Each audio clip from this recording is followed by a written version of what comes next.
Social মিডিয়াতে স্বনামধন্য মানুষ, প্রতিবাদী মুখ, কি প্রতিবাদ তার। মানে তিনি হলেন সোশ্যাল মিডিয়াতে ঝুঁকে গানেই স্বপ্না ভাদুড়ী, মানে স্বপ্না ভাদুড়ির কথা বলছি।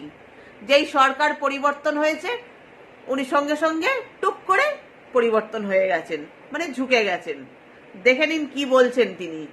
বাংলার মাটিতে বিজেপির জায়গা রে, কারণ কি সাম্প্রদায়িক পার্টিকে না কখনো যেন ইলেক্ট করবে না। স্বপ্না ভাদুড়ী ঝুঁকে গা নেই। মানুষ তো ভোট দিয়েছে, না দিলে পরে কেন তারা 207খানা বিধানসভা তারা নির্বাচিত হয়ে তারা পাবে মানুষের ভোটে?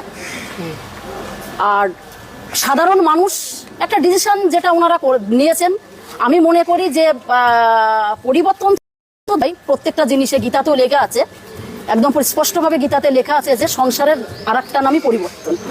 তো পরিবর্তন মানুষ চেয়েছিল, পরিবর্তন হয়েছে। এইবার যে বর্তমান সরকার চলছে ভারতীয় জনতা পার্টির সরকার, সেই সরকার মানুষের জন্য কতটা কি করতে পারবে দেখো। 1 মাস সামথিং কিছুদিন বেশি হয়েছে, এতদিনের মধ্যে তো নিশ্চয়ই তারা পুরো বাংলার 11 কোটি মানুষের সবকিছু পূর্ণ তারা করতে পারে না, তাদেরকে একটু সময় দিতে হবে, ঠিক আছে।